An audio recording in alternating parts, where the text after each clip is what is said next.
Okay, hey, welcome. I'm your driver here on the digital highway along this corner of the DC universe.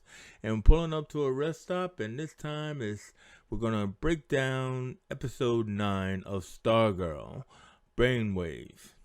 So the cold opening in this is that we get to see the origin of brainwave, as like we pass along, mice in cages, so some crazy experiments have been going on, and as brainwave comes out, to his car, he is mugged by a guy who kind of like looks like he's in the present day, but anyway, so he is of course very afraid and stuff, and the mugger he can actually hear his thoughts, and the mugger is planning on killing him, but then he's able to like kind of like stop him with his mind, his first brainwave attack.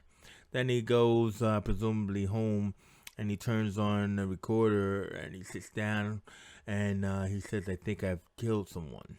Now, that's a great cold opening, but if we are to believe that the ISA were around in the 1940s and this is the origin of brainwave, then where's the cameras and the TV recorder and all that stuff coming from? Something very strange is going on here, is what I'm trying to say.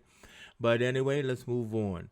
So, Henry goes into his father's secret, bat cave, and decides, maybe if I pull out these tapes, I could find out something, because his brain is still hurt. He's still hearing voices, and he puts in the day one tape, and it's the exact same opening of his father confessing to this murder.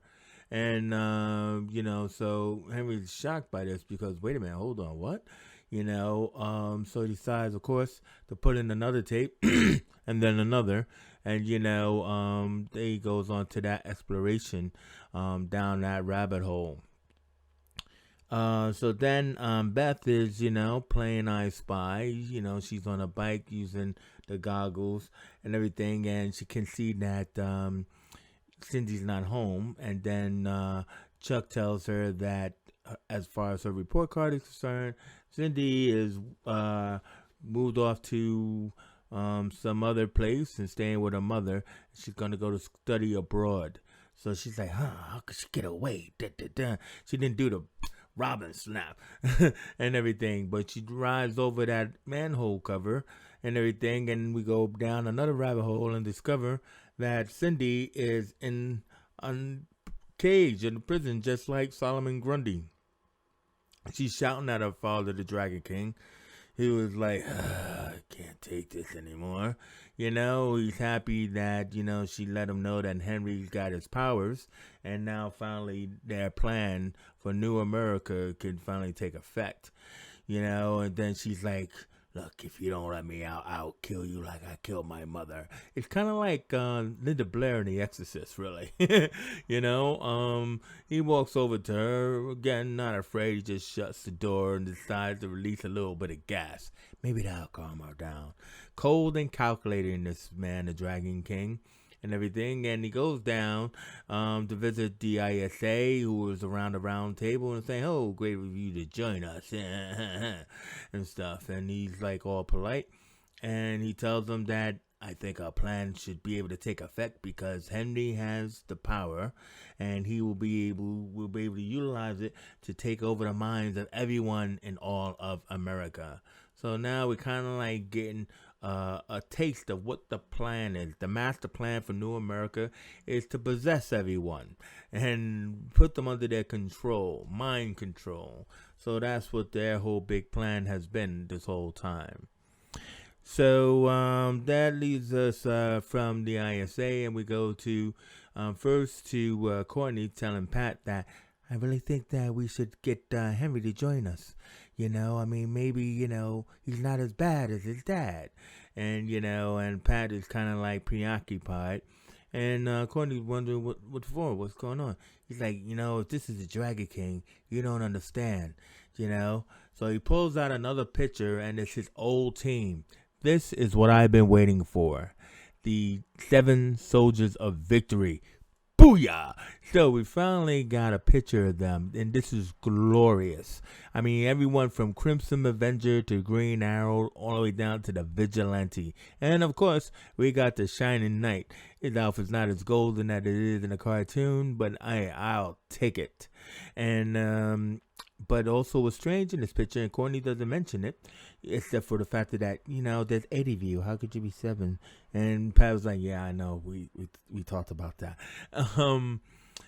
Pat looks the same age in that picture that he does now. Courtney doesn't pick up on this, but Sylvester, who she thinks is her dad, is a kid.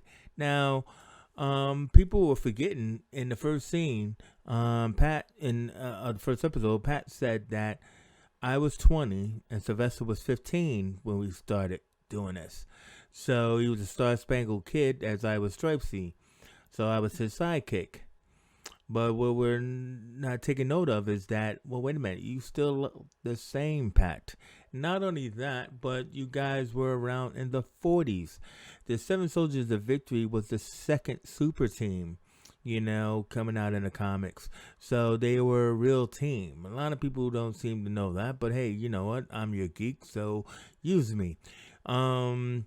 They talked about different adventures that they had, including saving the world, which kind of like gives Courtney a little bit of, you save the world and stuff. Now, I can't remember, but they saved the world from the Nebula Man. And in their adventure against the Nebula Man, they blew up and they ended up into different time periods. That is how the Silver Age, my age of people, met the Seven Soldiers. Even though they came out in the 40s and they had their adventures then, they disappeared and stuff. And then in the 70s, they were brought back in the Justice League comic, where the Justice League discovered these ancient heroes and that they were separate in different time zones and went to rescue them and bring them into the present day. So what is this show going to do about that mystery? Is it going to be in time travel? And what about the ISA? Because they also are pretty much old. So I'm going to be really intrigued to see how they deal with this. Anyway, let me not spend too much time on that. But I'm just happy that we got to mention. So we also get that little lick of Justin, the janitor, holding the staff, showing that his mind is locked, but it's unlocking. He's finally getting to his memories back. So I can't wait for that episode. I believe there is an episode called The Shining Knight. So anyway, moving along swiftly. So Courtney has to go to the team and ask, listen, I want to bring Henry in. And of course, Yolanda is not having that. Yolanda is like, don't you know what he did to me? How could you even say that? And, Rick's got her back. Yo, why, what's that? And so she's like, yeah, but, he might be able to help us. He can read minds and everything. No, I'm not going for it. So Yolanda busts out. Rick wants to bust out too. Got nowhere to go. Pat gives him and Beth, a task. Hey, look, I need you guys to help me look through these tunnels, because if the ISA or the Dragon King got tunnels all over the city, we need to know where they go and stuff. Meanwhile, Henry's testing his powers out and everything by watching the tapes, learning about his dad and learning about his dad's motivations. He believes that in reading minds, he's discovering that everyone, humans themselves, are all monsters. And so by that, he is, justified. That's what's great about these ISA members. The Injustice Society, they are all about getting justice their way. And it's kind of like, black is white, right is left. Anyway, so Henry, hears his dad calling him and everything when the maid comes in to tell him about some lawyer. And then he's like, it's like, I'll take care of you later and stuff. So he breaks out to go back to the hospital. So he's back there at his father's room just in time for Courtney to show up. So now, even though he can't stand hearing other people's voices, because everybody he encounters have negative thoughts, vile thoughts. Even the kindly, nurse, at his father's bedside, who wants to, turn the machine off. So Courtney comes in, but for first time, he doesn't have these, this ringing. He doesn't have this pain and stuff. Maybe because her thoughts are pure, and he's finally encountered someone with pure thoughts. Either way, is she tries to say, look, you know who I am, I know who you are, and I think you should join our team and help us. I mean, I could tell you're not evil and stuff. And he's like, you can't tell anything about me. Da-da-da. You did this to my dad and everything like that. And she's like, yeah, but under all hate is love. You know what I mean? I'm like, whoa, she's a hippie chick, isn't she? But either way you look at it is that she says, I'll give you time. And she leaves him with his thoughts. But then, of course, Yolanda shows up dressed as Wildcat. And she ain't having it because she was the one who was hurt by Henry. And so Henry hears that, it's her. And he's like, he's remorseful. And she's like, I don't want to hear that. She's like, stay away from my family because the JSA is the only family she's really looking forward to now besides her unreal family. But then she let slip because he digs deeper. Kind of like as Courtney tells him to dig deeper. And he hears that Yolanda actually did love him. And she's really disappointed that he could do such a thing. So when she knows that he heard her thoughts, then she's out. You know what I mean? But this, I think, could turn the tide. So it's not just Courtney, the pure girl, and everything, who's asking him to be good. But there's also Yolanda, the girl that he wronged. So, he may be indeed change his mind. So back to Jordan. So Jordan, closes the book. Now he had a file of 7 people, I believe. Now who are these guys?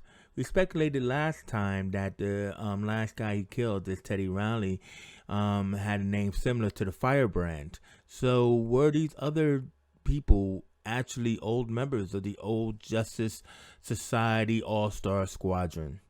You know what I mean? Were they people who had ties to that team? And I think that they could be, but we'll find out soon. Anyway, he starts to remorse because he's like, he figures his job is done. Now what? It took him away from his family, from his son. So maybe that's what he needs to do is go home to his son. And Barbara, again, feeling sorry for him, says, you know what? Why don't you and the family come for a family dinner at ours? So he's like, okay.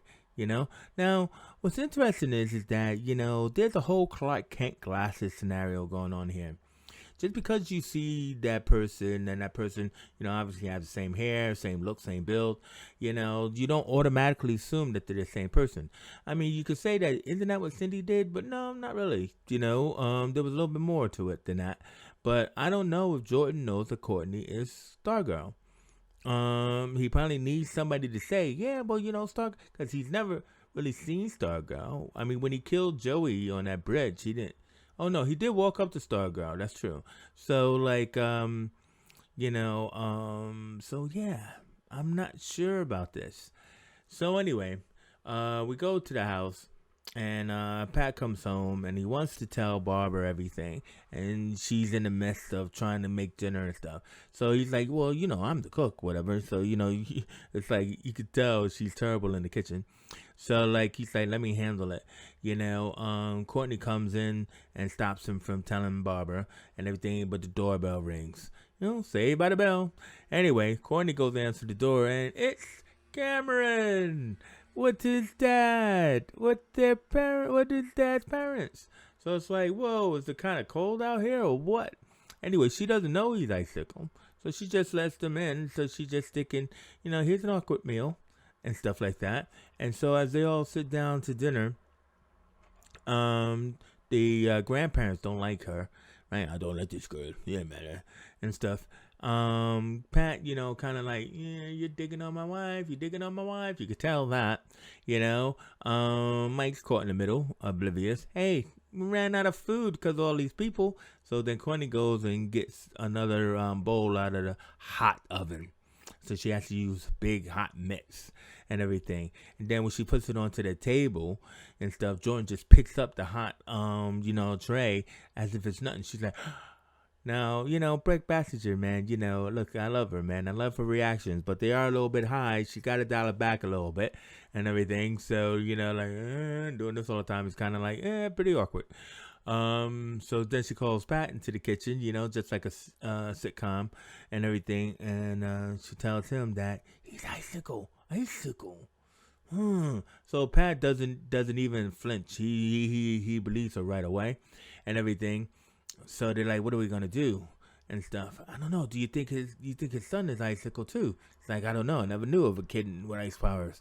So like so as Cameron is like leaving, he's like, "Hey, can we do this again sometime?" She's like, "Yeah, sure. I don't know. Awkward hug. And everything. Thankfully the grandparents don't want to hug. And then Jordan's like, "You know why I came here?" They know why Icicle, why? And it's like, to meet you. I wanted to see the guy my son is having digging on and everything. So like he hugs her and he's not cold, so what are they going to do? So she quickly closes the door. She runs down to the basement to get a staff, and then Pat's like, "What are you doing? What are you doing?" She's like, "We gotta get him. Then we gotta tell your mother." And say, "No, no, no." And then Barbara comes down. Finally, she probably saying, "You guys are hanging out in this basement a little too much, Pat," and everything. And then she sees the glowing staff glowing on, floating on its own, and she screams. And then that's it. But before we close out, that lawyer came to the hospital to get Henry to sign over his father's money because he needs the money and stuff, and Henry kills him. And so it's his first kill. And with his first kill, his father wakes up. Henry? End credits.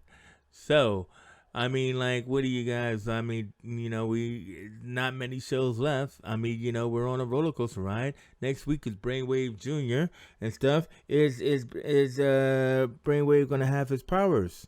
What's going to happen with the plan? Is Dragon King going to be happy that Brainwave is awake and everything? And will Jordan actually know that Courtney is Stargirl? Tune in next time here at the rest stop. As I get back on the highway, get back down the road, all I can say to you guys is, hey, keep rolling.